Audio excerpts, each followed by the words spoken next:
Hi friend, small step में आपका स्वागत है। मैं पुष्कर ओझा आज आप लोगों के लिए लेकर आया हूँ वाणिज्य से जुड़ी कुछ महत्वपूर्ण प्रश्नों को, जो कि आगामी प्रतियोगी परीक्षाओं के लिए महत्वपूर्ण और उपयोगी है। हमारा आज का टॉपिक है साझेदारी का परिचय, यानी कि पार्टनरशिप इंट्रोडक्शन। चलिए अपना वीडियो स्टार्ट करते हैं और देखते हैं। हमारा आज का पहला प्रश्न है, साझेदारी या फर्म व्यक्तियों का समूह है जिन्होंने किसी व्यावसायिक उद्देश्य से परस्पर पूंजी या सेवाएं लगाई हों। यह कथन किसका है? तो इसका आंसर है किम्बाल एंड किम्बाल का। चलिए इसी श्रृंखला में अपने अगले प्रश्न की ओर आगे बढ़ते हैं और देखते हैं। हमारा अगला प्रश्न है, साझेदारी का परिचय किस धारा के अंतर्गत आता है? तो इसका आंसर है भारतीय साझेदारी अधिनियम 1932 की धारा 4 के अंतर्गत। चलिए इसी श्रृंखला में अपने अगले प्रश्न की ओर आगे बढ़ते हैं और देखते हैं। हमारा अगला प्रश्न है, साझेदारी में पूंजी खाते के कितने प्रकार होते हैं? तो इसका आंसर है साझेदारी में पूंजी खाते के 2 प्रकार होते हैं, अचल या स्थिर पूंजी खाता और दूसरा अचल या परिवर्तनशील पूंजी खाता। चलिए इसी श्रृंखला में अपने अगले प्रश्न की ओर आगे बढ़ते हैं और देखते हैं। हमारा अगला प्रश्न है, आहरण पर ब्याज निकालने की कितनी विधियां हैं? तो इसका आंसर है आहरण पर ब्याज निकालने की 4 विधियां हैं। चलिए इसी श्रृंखला में हम अपने अगले प्रश्न की ओर आगे बढ़ते हैं और देखते हैं। हमारा अगला प्रश्न है, आहरण पर ब्याज गुणनफल विधि से महीनों के आधार पर ज्ञात करने की क्या विधि है? तो इसका आंसर है गुणनफल का योग गुणे ब्याज की दर बटे में 12 गुणे 100। चलिए इसी श्रृंखला में हम अपने अगले प्रश्न की ओर आगे बढ़ते हैं और देखते हैं। हमारा अगला प्रश्न है, ख्याति इस स्वभाव या संभावना के अतिरिक्त और कुछ भी नहीं है कि पुराने ग्राहक पुराने स्थान पर आते रहें। यह कथन किसका है? तो इसका आंसर है लॉर्ड एल्टन। चलिए इसी श्रृंखला में अपने अगले प्रश्न की ओर आगे बढ़ते हैं और देखते हैं। हमारा अगला प्रश्न है, ख्याति के स्वभाव कितने प्रकार के होते हैं? तो इसका आंसर है ख्याति के मुख्य 3 प्रकार के स्वभाव होते हैं, कुत्ते के स्वभाव की ख्याति, बिल्ली के स्वभाव की ख्याति और चूहे के स्वभाव की ख्याति। चलिए इसी श्रृंखला में अपने अगले प्रश्न की ओर आगे बढ़ते हैं और देखते हैं। हमारा अगला प्रश्न है, ख्याति के मूल्यांकन की कितनी विधियां हैं? तो इसका आंसर है ख्याति मूल्यांकन की 4 विधियां हैं, औसत लाभ विधि, अधिलाभ विधि, पूंजीकरण विधि और वार्षिकी विधि। चलिए इसी श्रृंखला में अपने अगले प्रश्न की ओर आगे बढ़ते हैं और देखते हैं।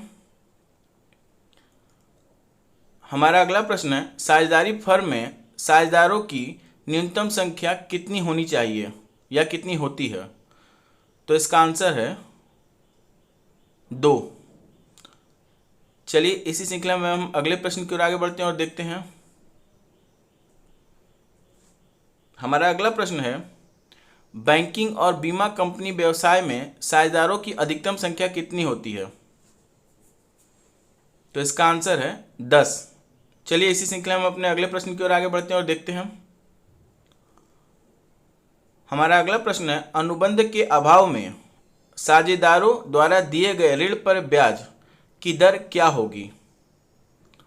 तो इसका आंसर है 6% होगी। चलिए इसी श्रृंखला में अपने अगले प्रश्न की ओर आगे बढ़ते हैं और देखते हैं। हमारा अगला प्रश्न है, साझेदारों में लाभ हानि का बंटवारा किसके अनुसार किया जाता है? तो इसका आंसर है साझेदारी संलेख के अनुसार। चलिए इसी श्रृंखला में अपने अगले प्रश्न की ओर आगे बढ़ते हैं और देखते हैं। हमारा अगला प्रश्न है, यदि आहरण करने की तिथि नहीं दी जाती है तो ब्याज कितने माह का लगेगा? तो इसका आंसर है ब्याज 6 माह का लगेगा। चलिए इसी श्रृंखला में हम अपने अगले प्रश्न की ओर आगे बढ़ते हैं और देखते हैं। हमारा अगला प्रश्न है, भारतीय साझेदारी अधिनियम कब पारित किया गया? तो इसका आंसर है भारतीय साझेदारी अधिनियम 1932 को पारित किया गया। चलिए इसी श्रृंखला में हम अपने अगले प्रश्न की ओर आगे बढ़ते हैं और देखते हैं। हमारा अगला प्रश्न है, साझेदारी अनुबंध कैसा हो सकता है या कैसा होना चाहिए? तो इसका आंसर है लिखित या मौखिक दोनों हो सकता है। चलिए इसी श्रृंखला में हम अपने अगले प्रश्न की ओर आगे बढ़ते हैं और देखते हैं। हमारा अगला प्रश्न है, साझेदारों के मध्य परस्पर व्यवहार संचालन का लिखित समझौता क्या कहलाता है? तो इसका आंसर है संलेख या प्रलेख कहलाता है। चलिए इसी श्रृंखला में हम अपने अगले प्रश्न की ओर आगे बढ़ते हैं और देखते हैं। हमारा अगला प्रश्न है साझेदारी संलेख में क्या समाहित होता है? तो इसका आंसर है पारस्परिक अधिकार एवं कर्तव्य। चलिए इसी श्रृंखला में अपने अगले प्रश्न की ओर आगे बढ़ते हैं और देखते हैं। हमारा अगला प्रश्न है लिखित या मौखिक समझौते के अभाव में साझेदारी अधिनियम की कौन सी धारा लागू होती है? तो इसका आंसर है धारा 12 से लेकर 17 तक लागू होती है, कंडीशन यानी कि शर्तों के आधार पर। चलिए इसी श्रृंखला में अपने अगले प्रश्न की ओर आगे बढ़ते हैं और देखते हैं। हमारा अगला प्रश्न है साझेदारी संलेख जब साझेदारों के मध्य न हो तो लाभ हानि का विभाजन कैसे होगा? तो इसका आंसर है बराबर बराबर, यानी 1 और 1 के अनुपात में, अगर 2 साझेदार हैं तो। चलिए इसी श्रृंखला में हम अपने अगले प्रश्न की ओर आगे बढ़ते हैं और देखते हैं। हमारा अगला प्रश्न है फर्म के उचित व्यापार संचालन में साझेदार को हुई क्षति की पूर्ति किसके द्वारा की जाती है? तो इसका आंसर है फर्म के द्वारा। चलिए इसी श्रृंखला में अपने अगले प्रश्न की ओर आगे बढ़ते हैं और देखते हैं। हमारा अगला प्रश्न है साझेदारी संलेख के अभाव में साझेदारों के आहरण पर ब्याज की राशि कितनी होगी? तो इसका आंसर है ब्याज की राशि कुछ नहीं होगी, यानी शून्य होगी। चलिए इसी श्रृंखला में अपने अगले प्रश्न की ओर आगे बढ़ते हैं और देखते हैं। हमारा अगला प्रश्न है साझेदारी संलेख के अनुसार साझेदारों की पूंजी पर ब्याज दे क्रेडिट किया जाने वाला खाता कौन सा है, यानी किस खाते में क्रेडिट करेंगे? तो इसका आंसर है साझेदारों का पूंजी खाता। चलिए इसी श्रृंखला में अपने अगले प्रश्न की ओर आगे बढ़ते हैं और देखते हैं। हमारा अगला प्रश्न है स्थायी पूंजी खाता विधि में पूंजी के संबंध में प्रत्येक साझेदार के लिए खोले गए खातों की संख्या कितनी होती है? तो इसका आंसर है 2 होती है। चलिए इसी श्रृंखला में हम अपने अगले प्रश्न की ओर आगे बढ़ते हैं और देखते हैं।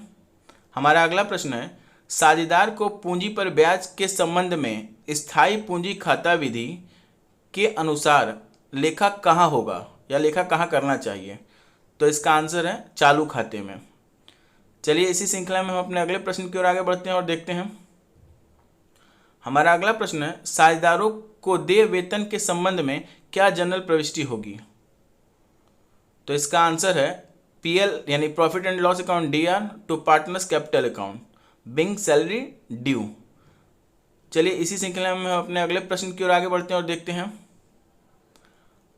हमारा अगला प्रश्न है एक साझेदारी फर्म के सदस्यों की अधिकतम संख्या क्या होनी चाहिए या क्या होती है?